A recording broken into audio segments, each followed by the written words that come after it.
They chose him on the day he was born, not because he was special, because he was available. That was the first truth of Unit 7's existence, and it was the only truth that mattered for 43 years. He had no memory of his mother's face. He had no memory of warmth or of a time before the drills, before the electrode pads on his temples and the instructors who smelled of recycled air and institutional detergent. What he had instead was a kill count, a service record that ran to 11 pages, a body that had been broken and rebuilt so many times that the scar tissue had become a kind of armor unto itself. And a name that was not really a name at all, but a designation stamped on the back of his neck in a font designed for inventory management. Unit 7. Series Alpha Combat Division Terran Expeditionary Force. He had no other name. He had never needed one. For 4 decades, Unit 7 had been the thing that the Terran Expeditionary Force sent when diplomacy was already a memory and air superiority wasn't enough. He had fought on 17 worlds across 6 star systems. He had held positions under orbital bombardment for 11 days without resupply. He had crossed frozen methane plains in equipment not rated for the temperature, and he had survived when nothing else had. When the mission reports were filed, his name appeared at the top of the action columns in the same flat, bureaucratic typeface as the casualty lists. And no one had ever thought to notice the difference in tone because there was none. He was a weapon. Weapons didn't have tones. He ran 6 kilometers every morning before the colony's 2 suns cleared the horizon, wearing boots that had been resoled 4 times and were due for a 5th. He did push-ups until his arms stopped shaking from something other than effort. He ate what the rehydration packs offered and didn't complain, because complaining was an expenditure of energy with no tactical return. And everything he did was either tactically sound, or it wasn't done at all. He had been living in the wreckage district for 3 months. The Vithali colony on Meridian 9 had been there longer. 17 years, give or take the seasonal drift in the planet's elliptical orbit that played hell with the colonists' attempts to keep accurate calendars. They were good people, the colonists. He had determined that within the first week of observation, they patched each other's shelters. They shared the harvest from the hydroponic bays, even when the yield was poor. The children ran between the salvage sculptures that the colonist named Orin had built from ship fragments and decommissioned machinery, and they laughed with the unguarded, full-throated confidence of people who had never been told that joy was a distraction. He watched all of this from the perimeter. He didn't know how to do anything else. His arrival had not been graceful. The TEF transport that deposited him here had not really deposited him at all. It had ejected him, sealed in a body bag that wasn't quite sealed, tumbling through the upper atmosphere until the emergency chute deployed by whatever biological reflex had kept him alive through worse. He had landed 3 kilometers east of the colony's outer fence in a field of carbonized wreckage from the original crash. And he had lain there for 2 days while his body decided whether it intended to continue operating. It had. The woman who found him was called Asha. She was a medic, not a military medic, with the clinical distance and triage protocols Unit 7 was accustomed to. But the colony's medic, a broad-shouldered woman with calloused hands, and the kind of competence that comes from necessity rather than training. She had been checking the wreckage perimeter for salvageable components when she found him, and she had not screamed, which he noted with approval, and she had not run, which he noted with something he didn't have a word for. She had knelt in the carbonized dirt and pressed 2 fingers to his throat and said quietly, to no one in particular, still ticking, "Of course you are." Then she had called for help, and 4 colonists had carried him back to the medical shelter on a stretcher made from pipe insulation and sphulge webbing, and none of them had asked why a man in a TF combat suit was lying in their wreckage field, because there wasn't a clean answer to that question, and they understood, in the way that people who have survived catastrophe often understand, that some questions were better saved for later. Later had eventually come. He had healed faster than Asha thought was reasonable. The cracked ribs had knitted in 10 days. The torn ligaments in his left knee had required 3 weeks and a brace fabricated from settlement hardware, which he wore dutifully and discarded the moment Asha's assessment confirmed full load-bearing function. She had looked at the discarded brace and then at him and not said anything about it, but he had noticed the slight narrowing of her eyes that he had come to understand meant she was filing information away. He told them what he was. Not everything, not the full catalog of operations, not the specifics of the conditioning program that had begun before he could walk, but the essential facts. He was a soldier. He had been rated obsolete by the Terran Expeditionary Force and disposed of. He posed no threat to the colony. He asked for nothing except permission to remain in the perimeter area, which he would secure in exchange for basic rations and the use of the equipment locker in the South Shelter. The colony's council had deliberated for 4 hours.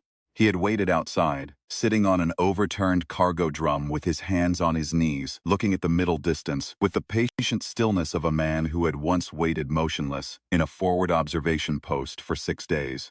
They let him stay, not unanimously. A man named Dorek had voted against, and had made a speech about weapons, and the things that happened when weapons were kept close to people who weren't weapons themselves. And Unit 7 had listened to the speech and found it logically sound, even if the conclusion was one he didn't share. He had not expected to feel anything about the vote. He had felt something anyway, which he categorized under the tactical heading of continued operational access, and did not examine further. 3 months. He knew the colony's layout better than anyone alive. He knew the stress fractures in the eastern wall, and the spots where the sensor net had dead zones from salvage-grade hardware. He knew which of the two suns set faster, and which direction the wind shifted in the hour before the temperature dropped at night.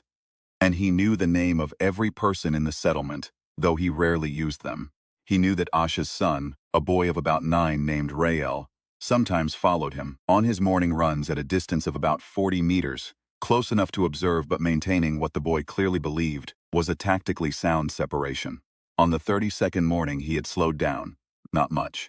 Just enough that by the time he reached the southeast marker, a bent antenna from the original crash ship that the colonists used as a waypoint, Rail had caught up to within 10 meters. 7 had stopped.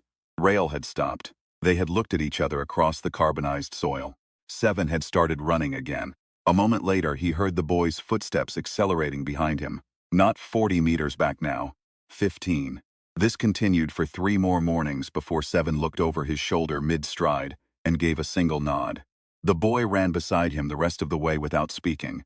When they reached the colony fence, 7 stopped and turned and looked at the boy, who was breathing hard and trying not to show it, and 7 said nothing, but he put one fist briefly to his chest, a gesture from his unit's old field communication set, meaning acknowledged, well done, and walked inside. The next morning, Rail was waiting at the start point. He had not expected to feel anything about that either. It was Asha who first understood what he was, past the designation and the service record. Not because she said anything. She was careful with words the way good medics always are, precise and economical.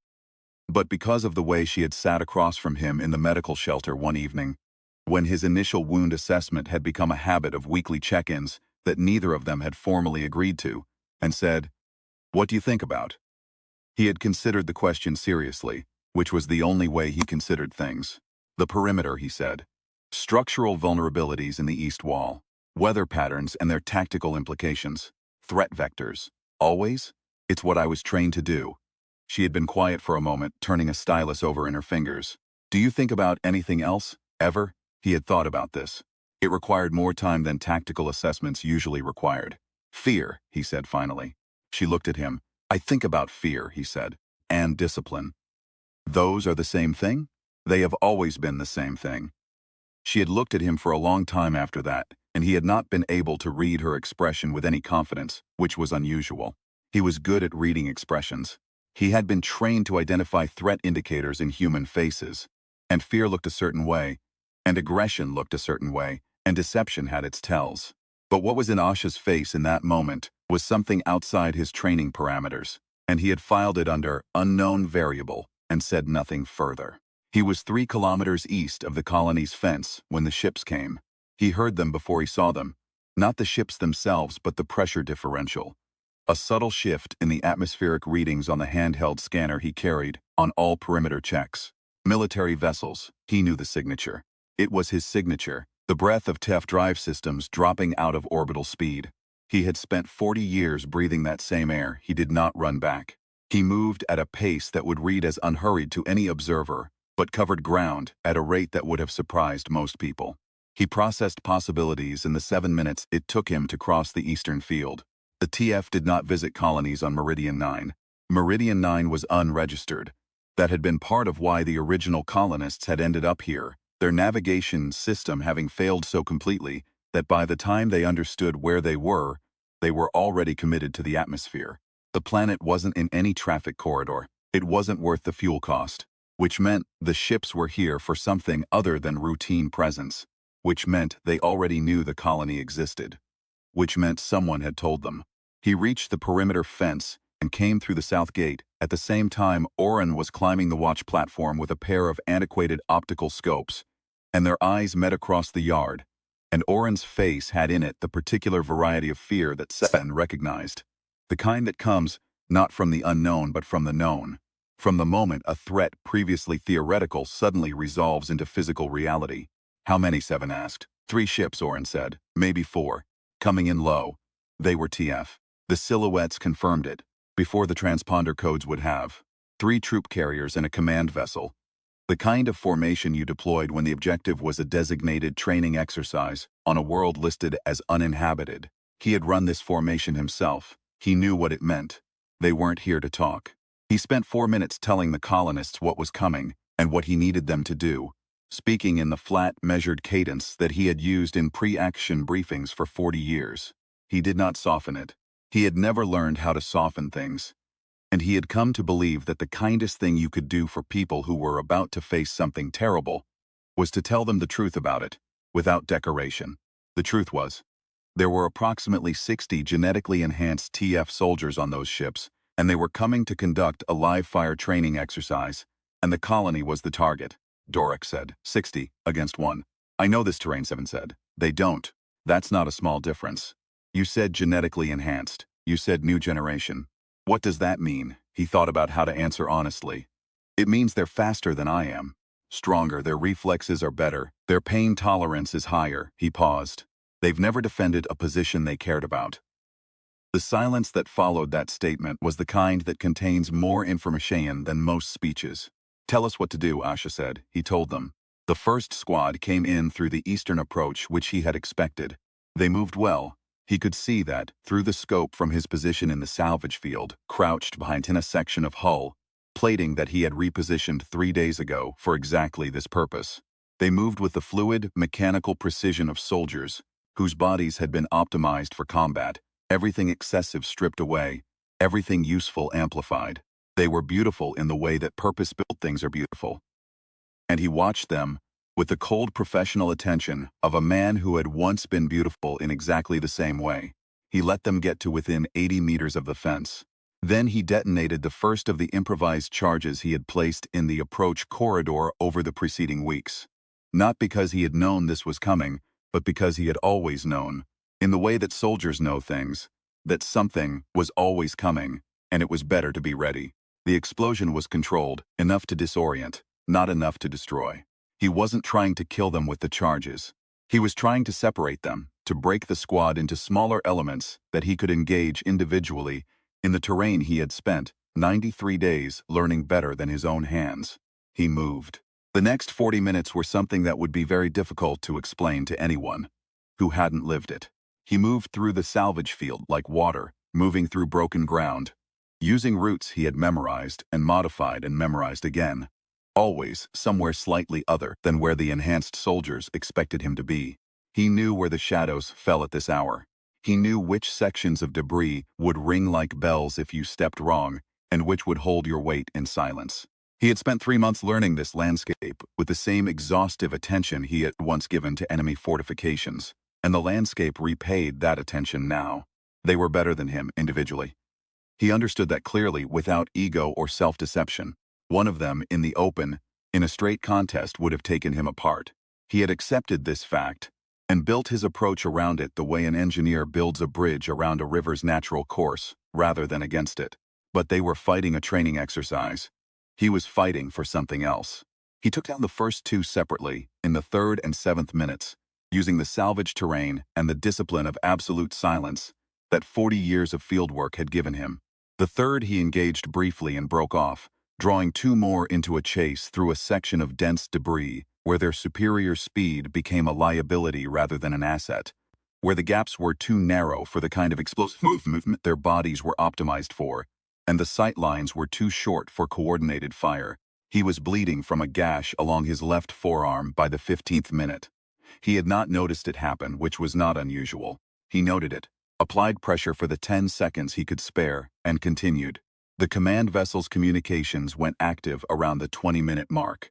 He could hear the radio traffic on the scanner he'd taken from his kit, the enhanced soldiers reporting contact with an unknown force, requesting clarification on the exercise parameters.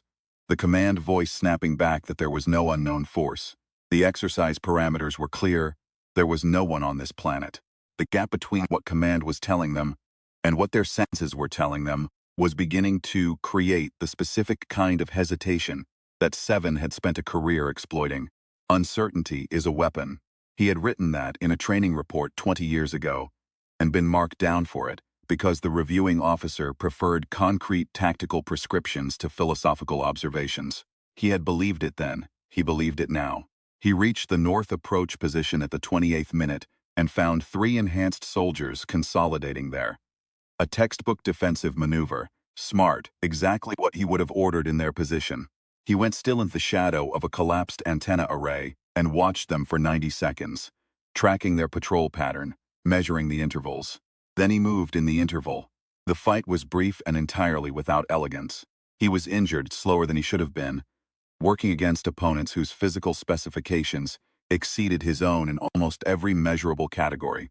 What he had instead was the specific ruthlessness of a man who had been fighting longer than these soldiers had been alive, who had been hurt so many times that pain had long since stopped being a useful signal and had become simply another data point among many, and who had in the past 3 months found, for the first time in his existence, a reason to win that had nothing to do with orders. He came out of the north approach with a split orbital socket and 3 more wounds that would have required immediate medical attention from anyone not trained since infancy to treat their own body as a secondary concern.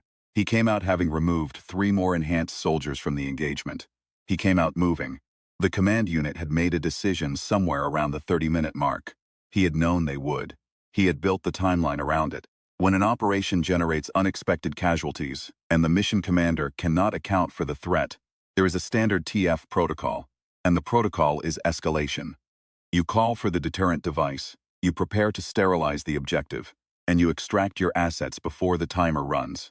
He had 15 minutes. The colonists were already moving. He had told them when and where, and they were people who had survived 17 years on a planet that had not been designed for human survival, and they understood instructions, and they had moved. He found Rail at the rally point behind the medical shelter, the boy helping his mother carry the medical kit at a run, and Seven looked at the boy for exactly 2 seconds. The boy who had run beside him every morning and never complained and had learned, somehow, to read the meaning in a fist pressed briefly to a chest, and something moved in his chest that he had no tactical category for. He pressed a fist briefly to his chest. Rail, breathing hard, pressed his fist back. Then Seven was moving again. The last enhanced soldier, the one they'd called Kane in the briefing documents he'd extracted from the scanner, the one who had been designed specifically to exceed everything that Unit 7 represented, was waiting for him at the colony's central hub. Not ambushing, waiting. The distinction mattered. An ambush is tactical. Waiting is something else. It meant Kane knew he was coming. It meant Kane wanted this to be a reckoning rather than an engagement. Seven could respect that. They were both bleeding when it started. Kane from a shrapnel wound across the shoulder that he seemed entirely unaware of. Seven from the orbital socket and the forearm, and a new wound along his ribs that made each breath slightly more interesting than breaths typically were. They looked at each other across the wreckage-strewn floor of what had been the colony's common room, and Sevens had one of those strange dissociated moments that sometimes happened in the long seconds before violence, when time seems to stretch, and you become aware of everything at once. The quality of the light, through the cracked ceiling panels, the distant sound of wind moving through salvage, the smell of scorched metal and the specific silence of a place that had recently held people, and now held none. Kane was faster. In the first exchange, he covered the distance between them, before Seven had fully committed to his initial movement, and the blow that connected with Seven's left shoulder was hard enough to move him sideways 2 meters and take something in his collarbone that made a sound that both of them could hear. Seven used the momentum. The impact had moved him into a section of debris he had mentally mapped weeks ago, a section where the footing was poor and the ceiling was low and the salvage components were heavy and poorly balanced. He used every one of those facts in the next 30 seconds, in ways that had nothing to do with superior speed or genetics or optimized physical specifications, and everything to do with 93 days of knowing one small piece of ground better than anyone alive. It ended against a structural column, close enough that Seven could see the enhanced soldier's single remaining eye. Kane had lost the other to Seven's thumb in their first encounter, a lifetime ago in a TF testing facility, and in that eye he saw something he had not expected to see in the face of a soldier bred for perfect aggression. He saw very briefly something like confusion, not at losing, at what had beaten him. Seven understood the confusion. He had spent 3 months learning the answer to it. He left Kane incapacitated and moved. The TF command ship had grounded at the colony's northwest perimeter, and what he found there was this: the ship's crew, old soldiers, his vintage, the ones who had been demoted and reassigned to support functions when the new generation arrived, were standing on the ramp with the Doomsday device's timer console between them, and they were not activating it. They were looking at him. He knew some of their faces, not their names. They had designations, like him, and the designations had never felt like names, but their faces. Yes, from the long years of shared operations, from the way you come to know the people you survive things beside even when you've been trained not to attach to anything. They were old. They looked older than he remembered. The TF had given them mops and loading duties, and the institutional indignity of being deemed obsolete by people who had spent a great deal of money designing their obsolescence. He walked up the ramp. None of them stopped him. The command officer, a man named Herrick, who had spent 30 years in the TEF before being reassigned to exactly this kind of administrative support role, was on the bridge. He turned when Seven entered, and for a moment his hand moved toward the sidearm at his hip, the reflex of a man still in the habit of obedience, and then his hand stopped. "The device," Seven said. Herrick looked at him. Then he looked at the timer display. "Meekum set the sequence remotely," he said, "before the ship grounded. I can't stop it from here. Who has override authority?" A pause. "Meekum. And whoever ranks above him on the mission roster." Another pause, shorter. "Which would be you? If you're still on the active roles." "Am I?" Herrick looked at the designation on the back of Seven's neck, at the service number that ran to 11 pages, at the face of a man who had just fought 60 enhanced soldiers through 3 kilometers of debris terrain, with a broken collarbone and one, which was either the most impressive thing Herrick had ever witnessed in 40 years of military service, or the most terrifying, and possibly both. "You're on the active roles," Herrick said. The override took 40 seconds. The timer stopped at 11. They got the colonists onto the ship in 8 minutes. The old soldiers helped, working with the wordless efficiency of people whose bodies still remembered what they were built to do even when the systems they served had forgotten them. Asha came aboard last, the medical kit over one shoulder, Rael at her side, and she looked at Seven standing at the base of the ramp with his broken collarbone and his accumulation of wounds, and the flat, careful expression he wore as a matter of lifelong habit, and she said nothing for a moment. Then she said, "You're getting on this ship." It was not a question. He had noticed that about her. The important things were never questions. "Yes," he said. The planet's surface cracked open 40 seconds after the ship cleared the upper atmosphere, the Doomsday device doing what Doomsday devices do, and Seven watched through the aft viewport as Meridian 9 became something other than a planet. He watched it for a long time, memorizing the light of it the way he memorized everything completely. Because you never knew what would be operationally relevant later, but also for a reason he was still developing the vocabulary to describe. He had called it home, not aloud, not to anyone, but in the private accounting of his mind, in the category where he had stored the morning runs and the boy's footsteps and an Osh question about fear and discipline, and whether they were really the same thing. In that category, which had no tactical designation, and was not in any training manual he had ever been given, he had called it home. Rael appeared at his elbow and stood beside him looking at the viewport. The boy had his mother's quality of silence, the comfortable kind, the kind that doesn't require filling. "Where do we go?" Rael asked. Seven had heard the coordinates the old soldiers were plotting. A TF resupply station 3 systems out, where the ship would need to account for its passengers and its detoured mission, and the 37 enhanced soldiers who were no longer operable. There would be questions. There would be reports. There would be people in offices on Earth and the station worlds and the administrative centers of the TEF who would look at those reports and find in them a problem that did not fit neatly into any existing procedural category. He found he wasn't particularly concerned about those people. "I don't know yet," he said. He looked at the viewport, past the dissipating light of the destroyed planet, past the nearest transit beacon, past the administrative edges of TF-controlled space, out to where the star maps became uncertain, and the colony ships had been pushing for 3 generations, and the frontier was still genuinely a frontier, which meant it was full of problems that required solving and terrain, that required learning and perimeters that no one had yet walked. He was, whatever else he was, very good at learning terrain. "Can I come?" Rael asked. He considered it with the seriousness it deserved, which was considerable. Then he thought about the morning runs, about the 40 meters that had become 15 that had become side by side, about the fist pressed to a chest and the fist pressed back. "Yes," he said. The ship moved out of orbit. The old soldiers flew it without ceremony, hands on consoles they knew as well as their own faces. The muscle memory of 100 operations coming back without effort. Because some things don't leave you no matter how many people tell you you're obsolete. Asha sat down across from him in the crew bay and opened the medical kit with the calm efficiency of someone who had been waiting to do this for several hours. She examined his collarbone with careful hands and said nothing about what she found for a moment. Then she said, "What do you think about right now?" He thought about the question the way he thought about all things, completely, without reservation, following it to its honest conclusion. "The next perimeter," he said. "What it looks like, who it protects." She looked at him. The thing in her face that he had filed under unknown variable was still there, but it had shifted slightly, as if it had moved from one category to something with a name he was still in the process of learning. "And," she said. He held the word in his mind for a moment. He was not accustomed to, and 43 years of military service had given him very little practice with, and with the idea that a thing could continue past its primary function into something uncharted. Something that didn't appear in operational assessments or mission objectives, or the 11-page services record stamped with a designation number rather than a name. But he had recently discovered, capable of learning things that weren't in the training manuals. "And after that," he said.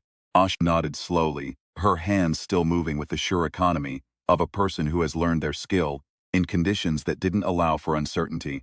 She worked in silence for a while, and the ship moved through the dark between stars, and from the corridor outside the crew bay, he could hear Rael asking one of the old soldiers something about the navigation system. And the old soldier, gruff, monosyllabic. Decades of military conditioning making warmth a language he had to translate consciously. Answering in a voice slightly less monosyllabic than it might have been, because something about a child's uncomplicated curiosity bypasses even the most thorough conditioning. He listened to that, he cataloged it, he stored it in the category with no tactical designation. There was a word for that category, he was fairly sure there was a word. He had heard it, in 17 years of operations on 17 worlds, in the way people used it when they thought no one with a TF designation was paying attention. He had logged it, without understanding it, the way you log the frequency of a radio transmission you can't yet decode. He understood it now, he did not say it aloud. He was a man of very few words, and the few he had were used carefully, weighted precisely, placed where they would do the most good. But he thought it, clearly and without qualification, for the first time in 43 years of existence. Outside the viewport, the stars held their ancient positions, indifferent and permanent, and the ship moved between them, carrying its cargo of the discarded and the surviving, the obsolete and the necessary, the trained and the untrained, all of them improbably and stubbornly alive. Somewhere behind them, a planet that had been home burned itself into a different kind of light. He did not look away from the viewport for a long time. When he finally did, Rael was asleep against the bulkhead with his arms folded across his chest in the same way. Seven folded his arms, the unconscious mimicry of a child who has found something worth copying. And the old soldiers were flying the ship with the quiet competence of people who have discovered, perhaps for the first time, that the mission they are on is one they would have chosen. Asha had finished with the collarbone and was cleaning her instruments. She looked up and found him watching her, and held his gaze without flinching, which was something he had noticed about her from the first day, that she did not flinch from things that most people found uncomfortable to look at directly. "Will you sleep?" she asked. "Later," he said. "You should sleep." "I know." He stayed at the viewport a while longer. The stars did not move at the speed the human eye perceives. They only seemed to, because the ship was moving, And the human brain insists on finding reference points, insists on orienting itself even in the featureless dark, insists on the narrative of direction and destination, because it is not built to be still. He was not built to be still either. He understood that now. Understood it differently than the TEF had intended when they built him. Not stillness as the pause between assignments, but stillness as the thing that had no place in him because he was built to move toward things, to close with the problem and engage it, to place himself between the threat and the thing that needed protecting. The thing that needed protecting had changed. That was all. The function was the same. The heart of it, the old word he had learned, the one that had no tactical designation, was the same. He pressed one fist briefly to his chest. Outside, the dark held its usual quantity of stars, and none of them moved, and the ship carried them all forward into the unnamed country past the frontier, where the maps ran out, and the future had not yet been written, and there was still everything to do. He was, whatever else he was, very good at what needed doing.